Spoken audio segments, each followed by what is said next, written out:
여러분 안녕하십니까. 1월 24일 새벽이 됐습니다. 전원식입니다. 총선을 불과 80일도 채 남겨두지 않고 벌어졌던 집권 보수 정당의 적전 분열. 그 근본적인 원인은 무엇일까요? 저는 어제 KBS 사사건건이라는 프로그램에 나가 집권 세력의 아마추어적인 정치행동을 얘기했습니다. 윤석열 대통령은 정치를 시작하자마자 대통령이 된 분이죠. 그러니 정치적 복선을 이해하기에는 아직 정치 경력이 부족합니다. 아니, 복선을 이해 못할 뿐 아니라 깔 줄도 모릅니다. 그러니 이제 갓 정치판에 뛰어든 한동훈 역시 복선이란 걸 알 수가 없습니다. 그만큼 순수하다고 할까요? 결국 이번 정면 충돌은 짜고 치는 고스톱일 수도 없는 것입니다. 정치판 일각에서 이건 뭐 약속된 대련이다 혹은 짜고 치는 고스톱이다 이런 식의 얘기를 하는데 그럴 수가 없는 것입니다. 더더욱 고도의 계략에 숨어있는 협잡이거나 업무일 리도 없습니다. 말하자면 이번 충돌은 진짜 권력의 충돌이었다는 말입니다. 일부에서는 대통령 비서실장이라는 자가 한동훈을 만나 끝까지 가볼 것이냐 그러면서 사퇴를 요구했다. 사퇴하라고 요구한 것부터 이 약속 대리인이 아니냐 이런 말까지 나왔습니다. 그러나 이번 충돌은 잘 짜진 각본이라기에는 너무 허술한 구멍이 많았습니다. 무엇보다 대통령 비서실장의 말은 곧 대통령의 말이죠. 그러니까 윤 대통령이 굳이 당무 개입이라는 말까지 들으면서 비서실장을 시켜서 한동훈과 마치 짜고 치는 어떤 일을 벌리는 만무하다는 것입니다. 어쨌든 1월 비서실장 이관석은 한동훈을 만나서 얘기를 하다가 이 들리는 전언으로는 사퇴하라고 요구를 했습니다. 지난 방송에서 제가 말씀드린 대로 그 사퇴하라는 말은 대통령의 뜻이라면 이 윤 대통령은 아주 위험한 일탈을 한 것입니다. 그런데 비서실장 이관석이 대통령의 뜻을 짐작하고 한동훈, 윤재욱 등과 만나서 얘기를 하다가 격분 상태에서 자신이 임의로 그 말을 한 것이라면 더 위험한 월권을 한 것입니다. 그러고 보니 용산 대통령실도 지금 정치적 이력을 가진 사람이 없습니다. 비서실장도 그리고 정무수석도 국회의원 경력이 있는 분들이 아닙니다. 국가를 위한 업무를 펼칠 정치적 경륜이 전혀 없다는 것입니다. 이러니 이번 충돌은 결국 집권 세력의 아마추어적인 행동에 기인한 것이라고 볼 수밖에 없습니다. 말하자면 대통령의 영내를 건드린 것은 다름 아닌 대통령 부인을 마리 앙뚜아네트에 비유를 한 바로 그 저열함으로 볼 수밖에 없는 것입니다. 동아일보 김순덕 대기자는 윤 대통령은 왜 국민을 이기려 드는가라는 제목의 칼럼에서 이렇게 썼습니다. 윤 대통령에게 가장 소중한 것은 민생도 법치도 우리나라도 아니다. 오직 하나 영부인뿐임을 온 세상이 알아버렸다.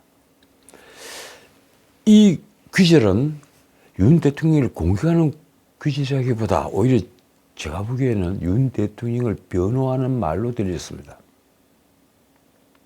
그만큼 윤 대통령과 한동훈 위원장 모두 아직은 순수하다고 할까요? 정치판에 복선을 까는 것을 전혀 모르는 분들입니다.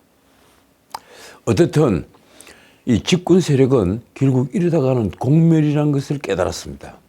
그래서 이제 곧장 봉합수순에 들어갔습니다. 어제 윤 대통령이 총력 대응을 지시를 했던 충남 서천 특화시장 화재, 그 서천 특화시장 화재 현장에 한동훈 비대위원장이 간다는 뉴스가 오후에 나왔습니다. 그 직후에 어쩌면 윤 대통령과 현장에서 만날 수 있을 것이라는 추측 기사가 연이어 나왔습니다. 결국 윤석열 대통령은 23일 대형 화재가 발생한 서천 특화시장 현장을 방문을 했고 그 자리에서 한동훈을 만났습니다. 두 사람은 특화시장 화재 현장을 함께 점검을 한 뒤에 같은 열차를 타고 서울로 돌아왔습니다. 이로써 전날까지 불거진 갈등은 일단 봉합되는 모습입니다. 한동훈은 서울역으로 돌아와 기자들과 만난 자리에서 윤 대통령과 여러 가지 민생 지원에 관한 얘기를 주고받고 길게 나눴다며 이렇게 말했습니다. 저는 대통령님에 대해서 깊은 존중과 신뢰의 마음을 가지고 있다. 그게 변함이 전혀 없다. 그 뒤에 한동훈이 덧붙인 말은 또 이렇습니다. 대통령이나 저나 민생을 챙기고 국민과 이 나라를 잘되게 하겠다는 생각을 갖고 그 하나로 여기까지 왔다. 그러면서 한동훈은 대통령실과의 갈등이나 김경률 비대위원 사퇴 가능성에 대해서는 그런 얘기는 서로 없었다고 했습니다. 어떻게 보면 완벽한 봉합 수순을 밟고 있는 것입니다. 비대위원도 용산 비서들도 아무도 다치지 않고 사건은 이제 봉합으로 해결 국민에 접어들었습니다. 한동훈이 말입니다. 저는 지금보다 더 최선을 다해서 4월 10일에 국민의 선택을 받고 이 나라와 우리 국민들을 더 잘 살게 하는 길을 가고 싶다. 한편 한 위원장은 열차에서 윤 대통령과 여러 가지 민생 지원에 관한 얘기를 길게 나눴다고도 했습니다.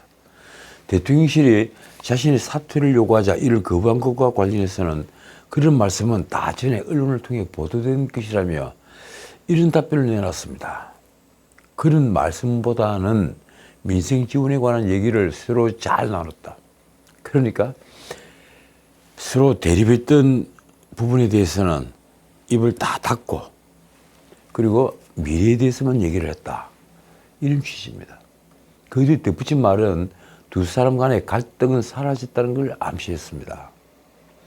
이렇습니다. 결국 정치는 민생 아니겠나. 그런 점에서 윤 대통령이 민생에 관한 여러 가지 지원책이라든가 이런 부분에 대해 건설적인 말씀을 많이 하셨고 제가 잘 들었다. 그렇다면 충남 사천 특화시장 화재 현장에서 두 사람의 모습은 어땠을까요? 사실 이 화재 현장에서 윤 대통령과 한동훈 비대위원장의 만남은 온 언론의 촉각을 곤두세우게 했고 그리고 온갖 뉴스를 만들어냈습니다. 두 사람은 함께 현장 점검에 나섰습니다. 김건희 여사 명품백 수수 의혹 그리고 대통령실의 한동훈 위원장 사퇴 압박 등으로 갈등을 빚는 중에 함께한 일정이었으니 두 사람이 일거수일투족은 문자 그대로 관심의 대상이었습니다. 이날 한 위원장은 오후 1시 30분께 현장에 먼저 도착해서 윤 대통령을 기다렸습니다. 한 위원장은 이상민 행정안전부 장관 등과 짧게 인사를 나눈 뒤에 현장 입구에서 쏟아지는 눈을 맞으며 서 있었습니다. 이쪽 한동훈은 이날 오전 국회 본관에 있는 당 사무처를 순방을 할 예정이었는데 일정을 취소한 뒤에 서천으로 향했던 것입니다. 윤 대통령이 현장에 도착하자 한동훈은 허리를 깊숙이 숙여 인사했습니다. 이어 손을 내민 윤 대통령과 악수를 했습니다. 윤 대통령은 한 위원장의 어깨를 두드리며 친근한 모습도 보였습니다. 인사를 마친 두 사람은 함께 화재 현장으로 향했습니다. 주의본부가 있는 버스 앞에 도착한 뒤에 두 사람은 소방 관계자들이 설명을 들으며 화재 현장을 함께 살폈습니다. 한 위원장은 현장을 둘러보는 동안 윤 대통령의 옆을 지켰습니다. 그러나 현장을 둘러보는 도중에 두 사람이 대화를 나누는 모습은 전혀 찾아볼 수 없었습니다. 언론은 한 위원장과 윤 대통령 모두 묵묵히 현장 관계자들의 설명을 들으며 이동할 뿐 무거운 분위기가 이어졌다고 썼습니다.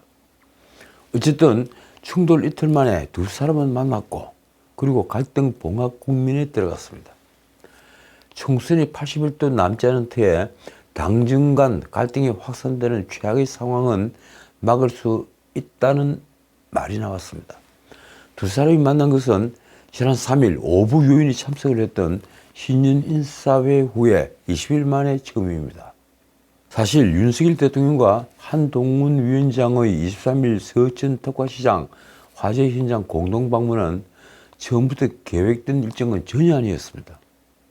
이틀 전에 비대위원장 사퇴 요구 파동으로 정면 충돌했던 두 사람이 예상외로 일찍 만나자 여러 말이 남았는데 대통령실 관계자는 우연히 겹친 일정이었다고 설명했습니다.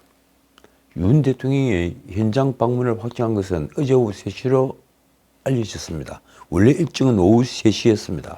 그런데 오전 10시쯤에 한 동문이 서천 특화시장을 방문할 것이라는 보도가 나왔습니다. 대통령실 관계자는 대통령실도 한 위원장이 화재 현장 방문을 이때 알게 됐다고 말했습니다. 자, 그러자 양측이 바빠졌습니다. 양측 간 일정 조율은 이때부터 시작이 됐다는 것입니다. 결국 한동훈 위원장 측이 대통령실에 한동훈 위원장이 윤 대통령을 현장에서 기다려서 영접을 하겠다는 의사를 전했고, 이 대통령실도 이에 화답해 윤 대통령의 방문 시간을 오후 3시에서 오후 1시 30분으로 당겼습니다. 한편 대통령실은 이번 만남에 대한 정치적 해석은 경계했습니다. 그러나 언론은 내부에서는 안도의 한숨을 내쉬는 이들도 있었다, 이렇게 썼습니다. 한 용산 참모의 말이 이렇습니다. 총선을 앞두고 최악으로 치닫는 줄 알았다. 다행히 갈등이 봉합되는 모습이다. 자, 이제 민주당 얘기를 조금만 하고 오늘 좀 일찍 마치겠습니다. 이 민주당 이재명의 대장동 배임죄죠. 그리고 위례 신도시, 성남FC 제3자 뇌물죄죠. 이런 여러 혐의 재판이 이재명 비습 사건 등으로 중단이 됐다가 35일 만에 재개됐습니다. 그런데 이재명은 이 재판 도중에 건강을 이유로 퇴정을 요청했고 재판부가 이를 수용해서 이재명은 법정에서 나왔습니다. 23일 오전 서울중앙지법 형사 합의 33부죠. 그 합의 33부 재판에는 이재명과 정인 유동규가 참석했습니다. 이재명은 비습 이후에 건강 문제로 당분간 재판 출석이 어렵다고 주장을 했는데 재판부는 재판을 계속 미룰 수 없다며 이날 유동규에 대한 증인신문을 진행했습니다. 이재명의 퇴정 요청에 이 검찰은 반발을 했는데 재판부는 진짜 아프셔서 그런 건지 아닌 건지 모르겠는데 일단 피고인 측 말씀을 믿고 퇴정을 허용한 것이라고 했습니다. 이재명에게는 재판 출석은 원칙적으로 해야 한다는 점을 강조를 했습니다. 과연 이 재판 언제쯤 끝날까요? 자, 오늘은 여기까지입니다. 이 민주당 전당대회 돈봉투 살포 사건으로 구속수감 중인 송영길이 또 하나 뉴스를 만들어냈습니다. 옥중 창당 선언을 한 겁니다. 가칭 정치검찰 해체 당입니다. 정치를 휘하하는 겁니까? 이른바 준연동제를 노린 뜻다방 창당인데 오는 27일 광주광역시에서 중앙당 발기인 대회를 진행한 뒤에 최종 중앙당 창당대회는 3월 1일 서울에서 개최할 예정입니다. 글쎄요, 이 옥중 출마는 많이 들어봤는데 옥중 창당은 저도 처음 듣습니다. 또 하나 재밌는 뉴스가 있었죠. 이 국민의힘을 최근 탈당을 했던 이현주 전 의원, 이 이현주 전 의원도 당직을 제법 많이 바꿨더군요. 이 이현주가 민주당으로 다시 돌아갈 것으로 보입니다. 이현주는 23일 페이스북에 이재명 대표께서 이 복당을 제안했다며 진지하게 고민하겠다고 했습니다. 이재명이 이현주들어 민주당으로 돌아와라, 이렇게 제안을 했다는 것입니다. 민주당은 이 전 의원의 복당 권유는 총선 승리를 위한 외연 확대의 일환이라고 설명했습니다. 글쎄요, 이 정치판이 왜 이리 혼탁해진 것입니까? 정체성을 잃는 이들을 우리는 무엇이라 해야 합니까? 지금까지 전은책이었습니다.